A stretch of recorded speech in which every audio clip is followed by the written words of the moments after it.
ඉතින් කොහොමද යාළුවනේ මම කලින් ඔයගොල්ලන්ට වීඩියෝ එකක් ගෙන ආවා මම කෙට්ටුනේ කොහොමද කියලා. කියන්නේ වීඩියෝ ගොඩක් කට්ටිය බලලා මට කමෙන්ට් කරලා ප්‍රශ්න අහලා තිබ්බා. කොහොමද කියනවා ඩයට් කරලා නම් මම ප්‍රශ්න ගොඩක් අහලා තිබ්බා. මම හිතුවා ඔයගොල්ලන්ට කමෙන්ට් වලට රිප්ලයි කරනට වඩා කියන්නේ මම කමෙන්ට් වලට මම රිප්ලයි කරා. ඒ වගේම මේ වගේ වීඩියෝ එකකින් ඔයගොල්ලන්ට මේ කියලා දුන්නා නම් හොඳයි කියලා මට හිතුණා වීඩියෝ එක ගේන්නේ. සමහර පොඩ්ඩක් පරක්කු කරන වීඩියෝ එක ගේන්න. එන වීඩියෝ එකට යන්න. අපි ප්‍රශ්න එකිනෙක කියවමු. එක්කෙනෙක් අහලා තියෙනවා තම්බලා කිව්වේ නුවතුරු දාලා වහලා තියෙන එකටද නැත්නම් ලිපේ තම්බල් තියෙන එකටද? මේකට හොට්ටුවට දාලා තම්බන්න එපා. එහෙම තම්බුවොත් තැම්බෙන්නේ නැහැ. ඒකින්ද මේක ලිපේ තම්බන්න. දර ලිපේ හරි ගෑස් ලිපේ හරි තම්බලා විනාඩි 20ක් 30ක් විතර තම්බලා බොන්න. තව කෙනෙක් අහලා කෑම ගත්තේ කොහොමද කියලා. මම කෑම ගත්තේ මම රැයට කෑ සම්බෝල බතුයි. ප්‍රමාණය වලින් කිව්වොත් මම හාලුන් කාලා විතර තමයි කෑවේ. කියන්නේ බත් මේ එක අල්ලක් විතර තමයි බත් කෑවේ. සමානක සම්බර බතුයි කෑවේ. එතකොට මම උදේට කෑවේ උදේට ඔය බත් පොඩ්ඩක් හරි මොනවා හරි නේද පොඩ්ඩක් කෑවේ. දවල්ටත් එහෙම තමයි ඔය චුට්ටක් මොනවා කනවා. රැයට මම කෑවේම නෑ. තව කෙනෙක් අහලා තියෙනවා මේක බීලා බඩ විතරක් අඩු කරගන්න බැරිද කියලා. බඩ කියන්නේ අපේ බඩ අඩු කරනවා කියන්නේ ගොඩක් අමාරු දෙයක්. මගෙත් එහෙම තමයි. මගෙත් ඔයගොල්ලෝ මේ කොට එක බාන විදිහට තියෙන පියාත ඔයගොල්ලන්ට මගෙත් බඩ ගොඩක් තිබ්බා. ඒතකොට මට ගොඩක් අමාරු වුණේ බඩ බස්ස ගන්න තමයි. මගේ ඇගේ ෆැට් එක පොඩ්ඩක් ගන්න පුළුවන් වුණා. හැබැයි මට බඩ බස් ගන්නට ටික කාලයක් ගියා.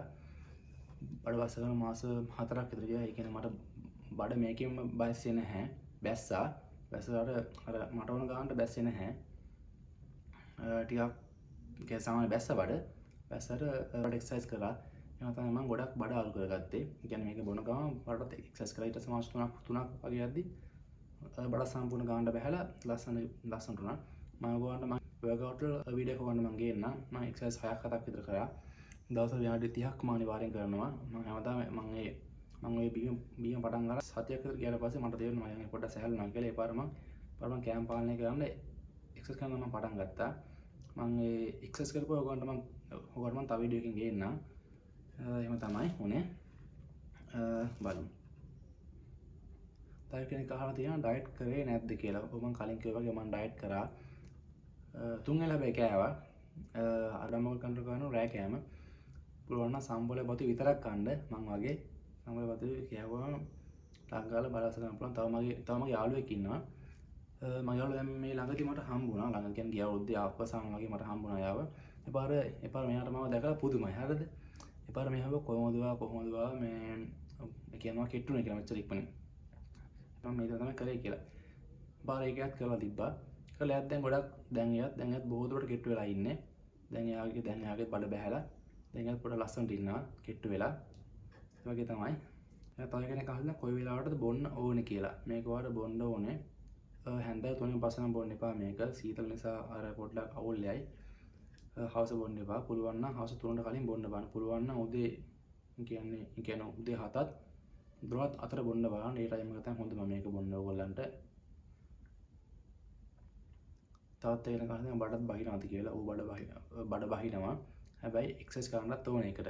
නැතුව අර බෙහෙත් වලින් පාලනය කරන්න බෑ. ඒකෙන් පාලනය කරන්න බෑ. ඔයත් අර එක්සර්සයිස් පොඩ්ඩක් කරන්නත් ඕනේ. කියලා තියෙනවා මගේ බර කිලෝ 80ක් තියෙනවා. කොච්චර කොහොමවත් බර අඩු වෙන්නේ නැහැ කියලා. ඔයාලටත් පුළුවන් මේ දෙක ගන්න. මගේ කිලෝ 80ක් කියලා තිබ්බා. 80 තිබ්බා මගේ බර. මාස දෙකකින් මගේ මාත් දෙකෙන් වගේ මාත් මේ ටක් කරන් බස්ස ගත්තා. මාත් එහෙම තමයි කරවත් මේ මං කියන දේ කරන්න මම ඔයාලට මොනවද කියන්න මං කොහොමද කරේ කියලා. මේ බියුම් මං බිව්වා. ඒ වගේම එක්සර්සයිස් මං කරා. දවසට විනාඩි 30ක් අනිවාර්යෙන් එක්සර්සයිස් කරනවා. කියන්නේ මං උදේම ඇහැරලා එක්සර්සයිස් කරලා තමයි මං හිතුවේ මං පටන් ගන්නෙ. තව වගේම කෑම පාලනය කරා. මං උදේ දවල් රෑ කියන්නේ මං උදේ දවල් ඔය මොන කමන්නේ කනවා. ඒකත් පොඩ්ඩයි කන්නේ. රෑට නම් කෑවේ සම්බල බතු විතරයි මං කෑවේ. වෙන මොකුත් මං කෑවේ නැහැ. ඒකත් පොඩ්ඩයි කෑවේ. තව කෙනෙක් අහලා තියෙන ප්‍රමාණයක් කියන්න පුළුවන්ද කියලා. ඔව් මට පුළුවන් ප්‍රමාණයක් කියන්න. ප්‍රමාණයක් කියන්නේ ඔයගොල්ලෝ මෙන්න මේ කෝප් එකකට බොනවා නම් කරපින් සතු දෙක තුනක් දාන්න. පරිම 3ක් කියලා දාන්න. 3ක් දාලා උදුරුණු බිකි දෙකක් කියලා දාන්න. තව දාන්න දෙහි පෙත්තක් කවලා දාන්න. ඒක දාලා විනාඩි 30ක් විතර තම්බලා බොන්න එක. තව කෙනෙක් අහලා තියෙන කරපින් බෙන්ඩ ගන්න ඕන. කරපින් බෙන්ඩ ගන්න එපා. කරපින් බෙන්ඩ ගන්නත් හොඳයි ඉතින් හැබැයි ඉතින් මම නම් බෙන්න කරේ නැහැ. කරමින් බෙන්න නොකර එහෙම හතු පිළින් දාලා තම්බන්න හිස් බඩ බොන්න ඕන කියලා. ගොඩක් හොඳයි. මාත් එහෙම තමයි හිස් බඩ තමයි මාත් බිව්වේ. ඕන හිස් බඩ තමයි බොන්න ඕනේ මේක. ඒක කාලෙත් මේක උදේටද බොන්න රැයටද බොන්න කියලා. මේක රැයට බොන්න කලින් කිව්වා වගේ සීතලයි. ඒකින්ද උදේට පුළුවන් තරම් බොන්න බලන්න. උදේ තමයි හොඳම. මම ගන්න තිබ්බ විශේෂ ප්‍රශ්න වලට ඔයගොල්ලෝ මම උත්තර දුන්නා කියලා මම හිතනවා. තව කෙනෙක් අහලා විශේෂිතයක් තම්බලා කිව්වේ නෝතර දාලා වහලා තියලා ඒකට දාලා නැත්තම් ලිපේ තම්බලාද මේක හොට්ටුවට දාලා තම්බන්න එපා. එහෙම එකක් තැම්බෙන්නේ නැහැ. ඔයා මේක පුළුවන් තරම් ලිපේ තම්බලා බොන්න. ඒක තමයි ගොඩක්ම වටින්නේ. එහෙම තමයි බොන්න ඕනවා. මම හිතනවා මම ඔයගොල්ලන් ගොඩක් ප්‍රශ්නවලට මම උත්තර ගෙනාවා. ඔයගොල්ලොත් මම කිව්වා කරලා බලන්න. පුළුවන් තරම් අර උදේ 12ට කලින් බොන්න බලන්න මේක. කෑම නම් ගොඩක් පාලනය කරන්න ඕන ඔයගොල්ලෝ. මම කරා වගේ පුළුවන් තරම් රැයට පුළුවන් තරම් සම්බෝලේ කියන්නේ බත් විතර කම කන්න බෑන අපිට. සම්බෝලයි බතු විතර පුළුවන් නම් කන්න try කරන්න. ඒ දැන් මේක දැන් මේ කියන්නේ මේක ඩයට් ප්ලෑන් එකක් තමයි ඔයා මේක කරන්න ඕනේ. මේ බියත් එක බොන ගම කෑම පාලනය කරලා එක්සර්සයිස් අනිවාර්යෙන් කරන්න ඕනේ. දවසට විනාඩි දිනෝගේ තප්පර පහක දැස්ටයක් අරගෙන විතරක් වාර කරන්න බලන්න. දැන් ඔයගොල්ලෝගේ නම්බර් 1 තියෙනවා මේ බෙහෙත් එක බොන්න ඕනේ. නම්බර් 2 ඔයගොල්ලෝ කෑම පාලනය කරන්න ඕනේ. නම්බර් 3 තමයි ඔයගොල්ලෝ එක්සර්සයිස් කරන්න ඕනේ. එක්සර්සයිස් කරන පොඩ්ඩක් අර ඒ කියන්නේ දැන් අපි මේක රැඟ බහිනවනේ. බැස්සහම මේ හැම මේ වගේ ෆිට වෙලා තියෙන්නේ නැහැ. එතකොට හැම අර පහළට වැටලා තියෙන්නේ. තේරෙනවද ඔයගොල්ලන්ට මම කියනවා.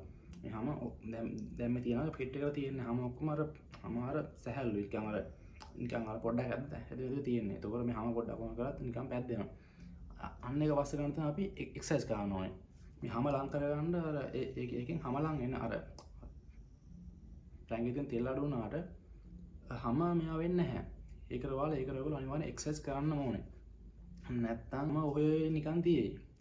ඒකින්ද එක්සර්සයිස් අනිවාර්යෙන් කරන්න. මේ ඩයට් ප්ලෑන් එක පටන් ගත්ත ගමන් එක්සර්සයිස් අනිවාර්යෙන් පටන් ගන්න.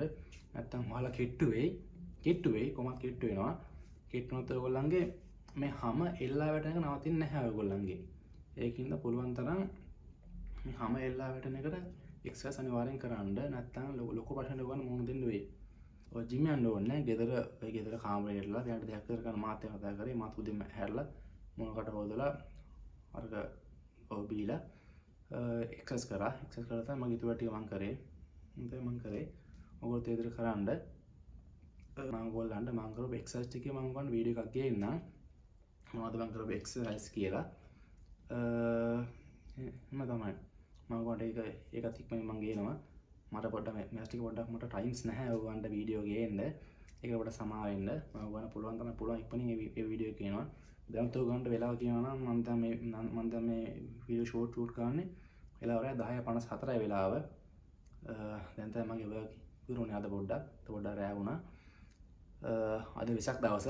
අද මයි 15 වෙනිදා. මම ශ්‍රීලංකා බෝධියට ගියා. ඒ කියන්නේ මම ශ්‍රීලංකා 9ට විතර ගිහිල්ලා ආපු ගාම ගිහිල්ලා වෙලා මේ වර්ෂය දාලා තමයි ඔයගොල්ලන්ට වීඩියෝ එකක් කරන්නේ. මම තමයි කෑවේ. එහෙම තමයි කරේ. ඒක ඔයගොල්ලෝ ඔය උදේට ඔය දැන් ජිම් එක කට්ටිය වගේ එහෙම ඉව කරන්න ඕනේ නැහැ ඔයගොල්ලෝ. කෑම පුළුවන් දැන් ඔයගොල්ලෝ මහතනේ ඔයාලට කෙට්ටු වෙන්නනේ. ඒකින්ද කෑම පාලනය කරන්න. කෑම පාලනය කරලා ඔයගොල්ලන්ට කෙට්ටු වෙන්න පුළුවන් ටක් ගාලා. හරි එහෙනම් අපි ඊළඟ වීඩියෝ එකෙන් හම්බෙමු. බයි.